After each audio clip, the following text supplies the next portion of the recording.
Hi friends, hi masters. ముందుగా అందరికీ నా యొక్క హృదయపూర్వక నమస్కారాలు తెలియచేస్తున్నాను. స్వాధ్యాయం బుక్ రీడింగ్లో భాగంగా సాయి యొక్క సచ్చరిత్ర నుంచి జ్ఞానాన్ని తీసుకుంటున్నాం కదా. సో మరి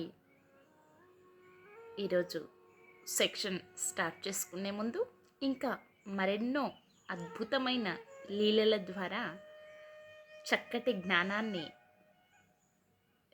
తీసుకునే ముందు అందరం ధ్యానానికి సిద్ధమవుదామా?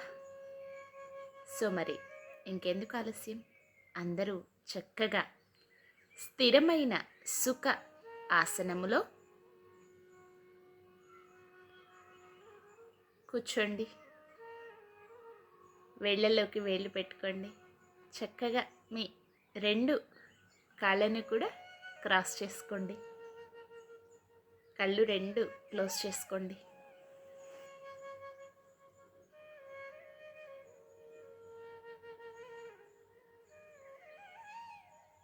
మరి సిద్ధమేనా?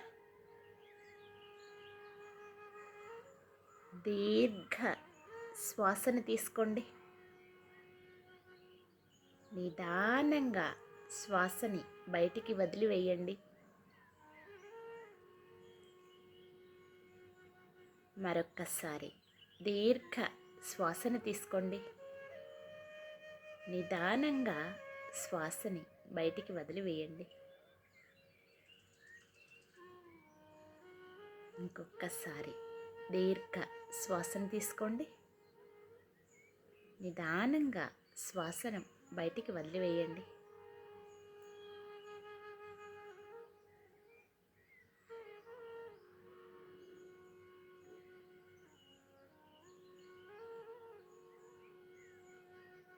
సహజంగా జరిగే శ్వాసని గమనిస్తూ శ్వాసతో అనుసంధానమవుతూ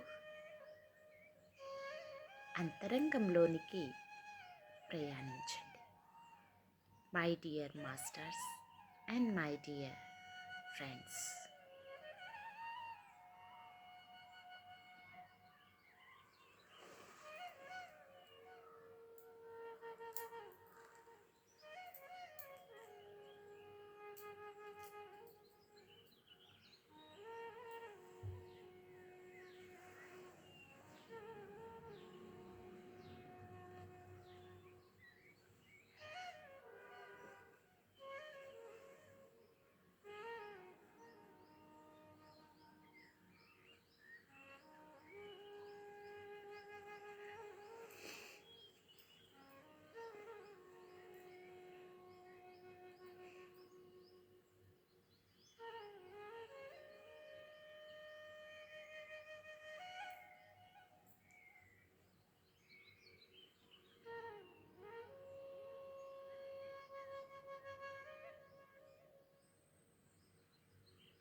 okay, my dear masters and my dear friends, చక్కగా అందరూ ధ్యానంలో ఉండి జ్ఞానాన్ని తీసుకోవాల్సిందిగా మనస్ఫూర్తిగా కోరుకుంటున్నాను. ఎవరూ కూడా కళ్ళు తెరవకండి. ఓం శ్రీ సాయినాథాయ నమః. శ్రీ సాయి సచ్చరిత్రము 41వ అధ్యాయము. చిత్రపటము యొక్క వృత్తాంతము. గుడ్డపీలికలను దొంగిలించుట, జ్ఞానేశ్వరి చదువుట. చిత్రపటము యొక్క వృత్తాంతము. గత అధ్యాయములో చెప్పిన ప్రకారము ఈ అధ్యాయములో చిత్రపటము యొక్క వృత్తాంతమును చెప్పెదము. గత అధ్యాయములోని విషయము జరిగిన 9 సంవత్సరములకు అలీ మహమ్మద్ హేమాత్ పంత్ను కలిసి ఈ దిగువ కథ నతనికి చెప్పెను. ఒకనాడు బొంబాయి వీధులలో పోవునప్పుడు వీధిలో తిరిగి అమ్మువాని వద్ద అలీ మహమ్మద్ సాయిబాబా పటమును కొనెను. దానికి చట్రము కట్టించి తన బాంద్రా ఇంటిలో గోడకు వ్రేలాడదీసెను. అతడు బాబాను ప్రేమించుటచే ప్రతిరోజు చిత్రపటము దర్శనము చేయుచుండెను. హేమాత్ పంత్కు ఆ పట మిచ్చుటకు 3 నెలల ముందు అతడు కాలు మీద కురుపు లేచి బాధపడుచుండెను. దానికి శస్త్రచికిత్స జరిగెను. అప్పుడతడు బొంబాయిలోనున్న తన భావమరిదియగు నూర్ మహమ్మద్ ఫిరూభాయి ఇంటిలో పడియుండెను.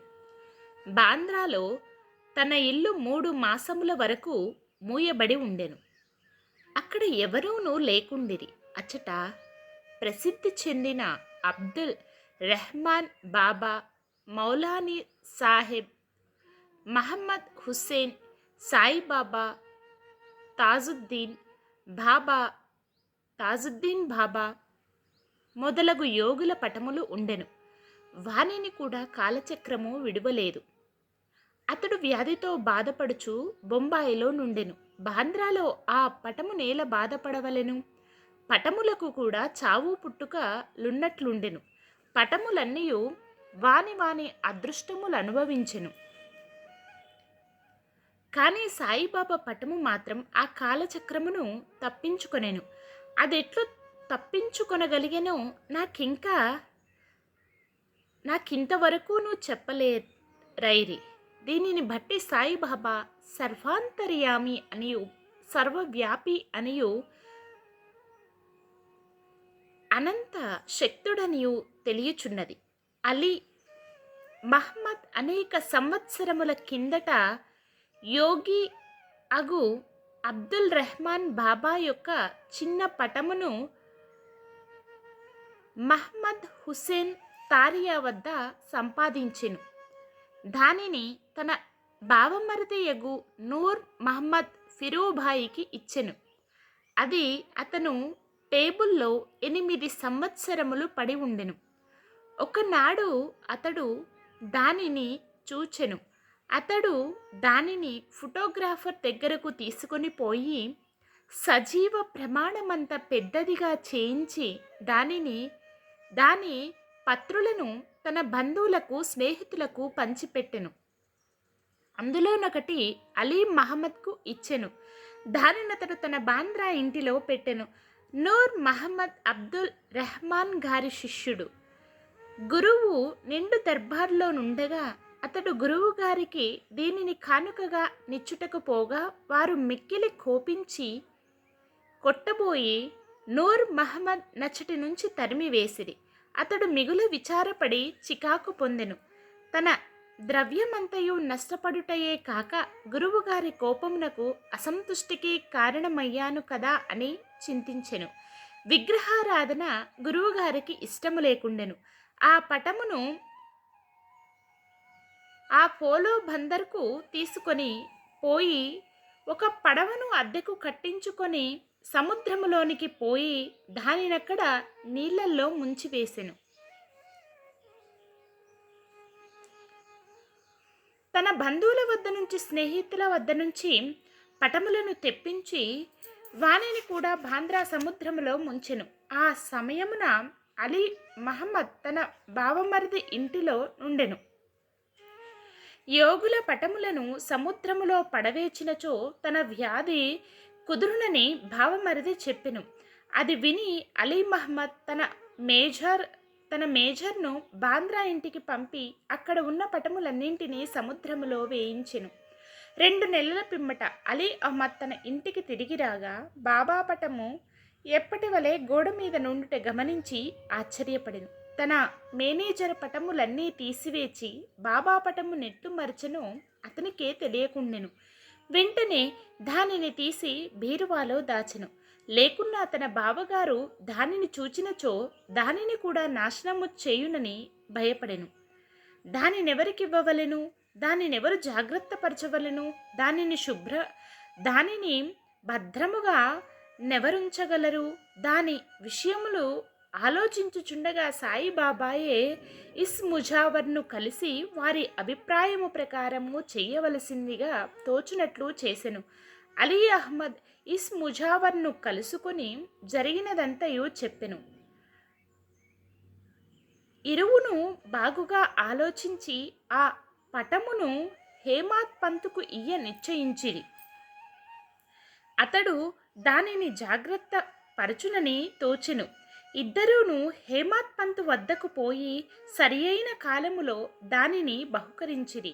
ఈ కథను బట్టి బాబాకు భూత భవిష్యత్ వర్తమానములు తెలియుననియు చాకచక్యముగా సూత్రములు లాగి తన భక్తుల కోరికలు నెట్లు నెరవేర్చుచుండెనో కూడా తెలియచున్నది. ఎవరికైతే ఆధ్యాత్మిక విషయములలో ఎక్కువ శ్రద్ధయో వారిని బాబా ప్రేమించుటే కాక వారి కష్టములను తొలగించి వారిని ఆనందభరితులుగా చేయుచుండిరని రాబోయే కథ వలన తెలియను.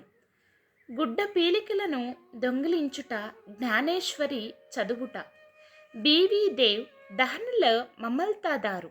అతడు జ్ఞానేశ్వరిని ఇతర మత గ్రంథములను చదవవలనని చాలా కాలము నుండి కోరుచుండెను. భగవద్గీతపై మరాఠీ భాషలో జ్ఞానేశ్వరుడు వ్రాసిన వాక్యయే జ్ఞానేశ్వరి. ప్రతిదినము భగవద్గీతలో ఒక అధ్యాయమును ఇతర గ్రంథముల నుండి కొన్ని భాగములను పారాయణము చేయుచుండెను.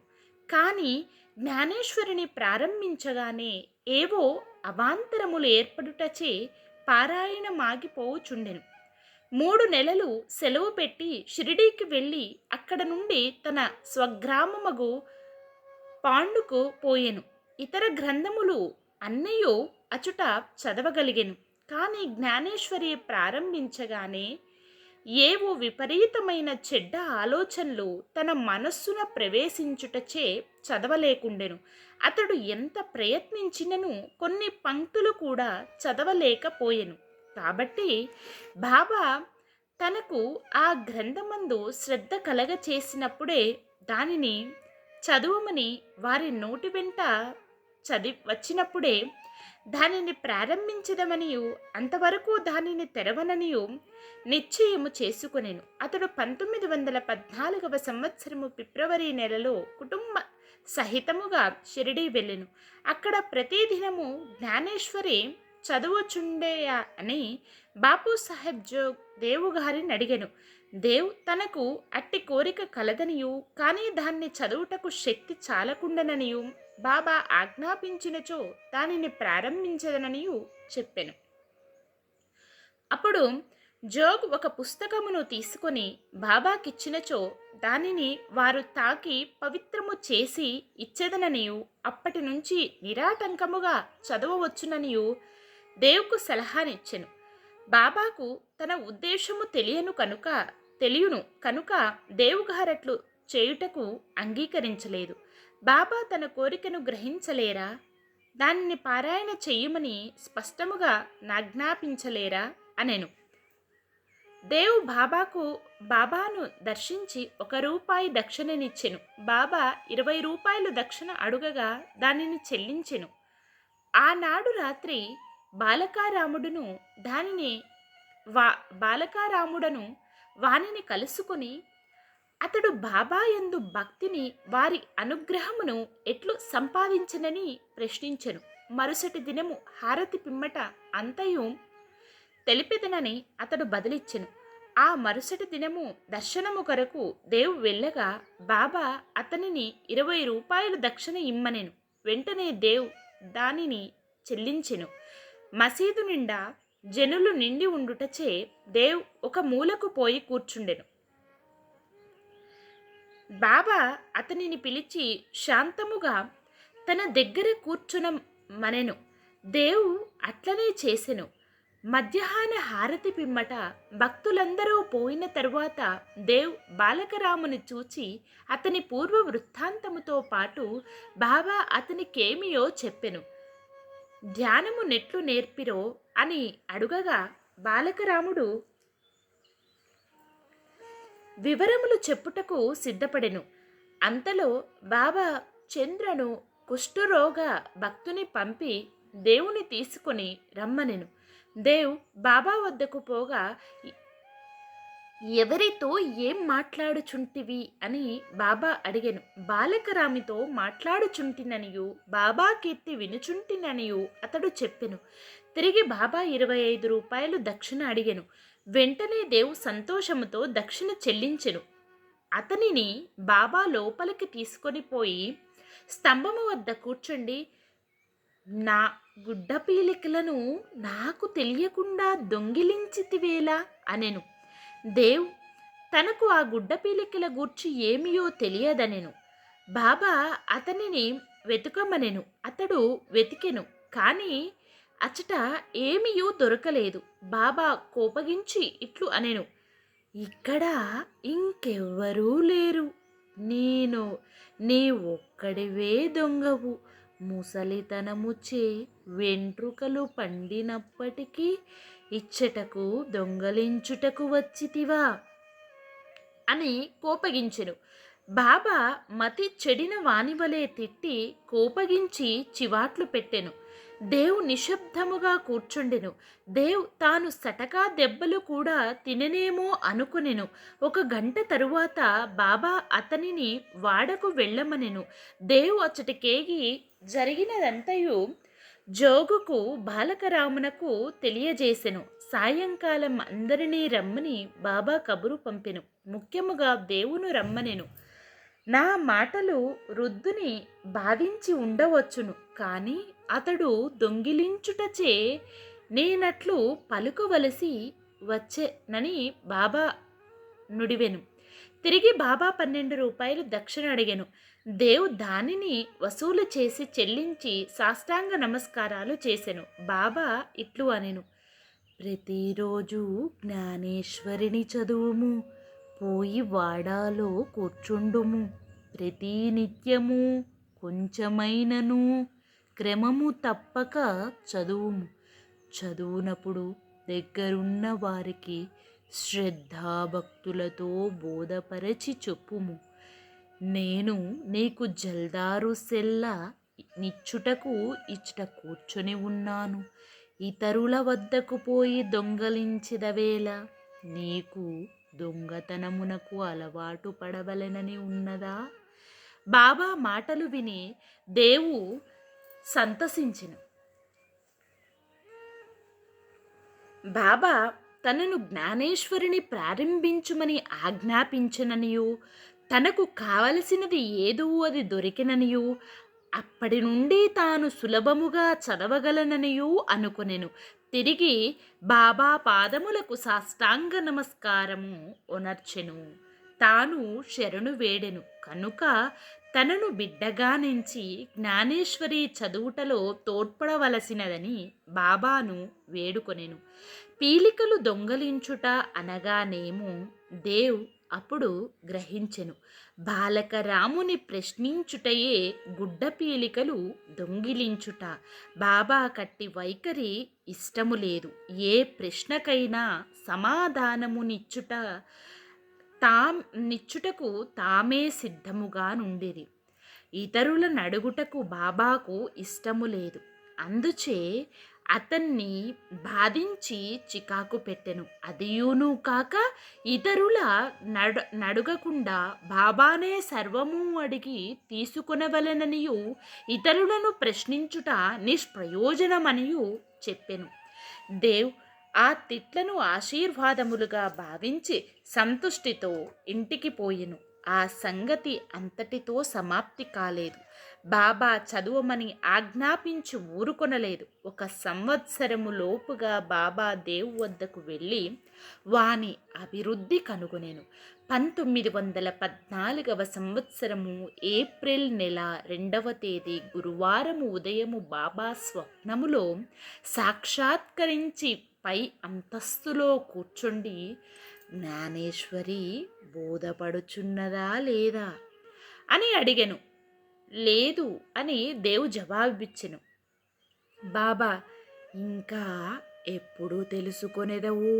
దేవ్ కండ్ల తడి పెట్టుకొని, నీ కృపను వర్షింపనిదే పారాయణము చికాకుగానున్నది, బోధపడుట చాలా కష్టముగానున్నది, నేను దీనిని నిశ్చయముగా చెప్పుతున్నాను అనెను. బాబా, చదువునప్పుడు నీవు తొందరపడుచున్నావు. నా ముందర చదువుము, నా సమక్షమున చదువుము. దేవ్, ఏమి చదవవలెను? బాబా, ఆధ్యాత్మిక చదువు, ఆధ్యాత్మ చదువుము. పుస్తకమును తీసుకొని వచ్చుటకు దేవు వెళ్ళెను. అంతలో మేలుకు వచ్చి కళ్ళు తెరచెను. ఈ దృశ్యమును చూచిన పిమ్మట దేవుకెంతో ఆనందము సంతోషము కలిగెను. చదువరులే గ్రహింతురు కాక. 41వ అధ్యాయము సంపూర్ణం. సద్గురు శ్రీ సాయినాథ్ అర్పణమస్తు. శుభం భవతు. ఓం శ్రీ సాయినాథాయ నమః. Okay my dear masters and my dear friends, ఇదండి ఈరోజు సెక్షన్. మరి క్లోజ్ చేసుకునే ముందు చక్కగా చివరి నిమిషం ఎవరూ కూడా కళ్ళు తెరవకండి. చక్కగా ఎరుకతో ఏకాగ్రతతో ధ్యానంలో ఉంటూ శ్వాసతో అనుసంధానమవుతూ అంతరంగంలోనికి లోతుల్లోనికి ప్రయాణించండి.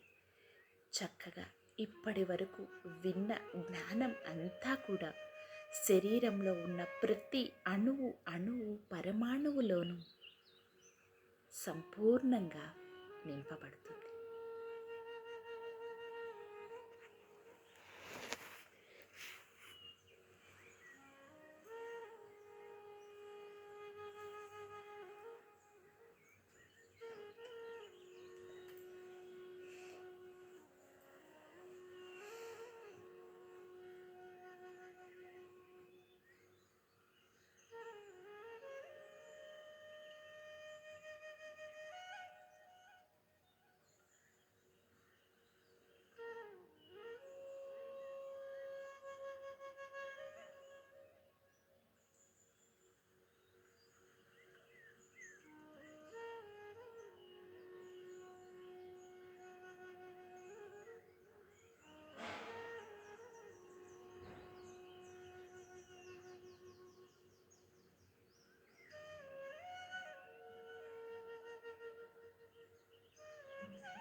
My dear masters and my dear friends, అందరూ నిదానంగా సహజ స్థితికి వస్తూ మీ రెండు చేతులను విడతీస్తూ మీ కంటి మీద పెట్టుకోండి.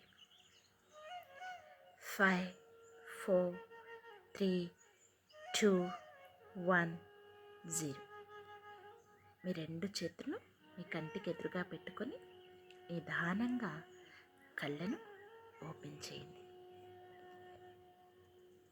Okay, thank you masters, thank you friends. మరి ఇప్పటి వరకు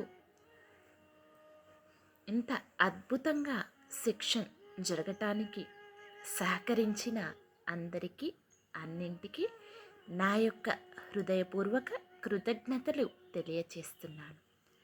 thank you everyone. Thank you everyone. Love you everyone. Love you everyone. Thank you to all. Love you to all. Thank you universe. Love you universe. Thank you. Thank you. Thank you. మరి మరొక సెక్షన్లో మళ్ళీ కలుసుకుందాం. Survey జన సుఖినో భవంతు.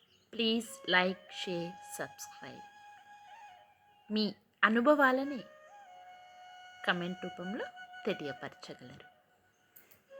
Thank you to all.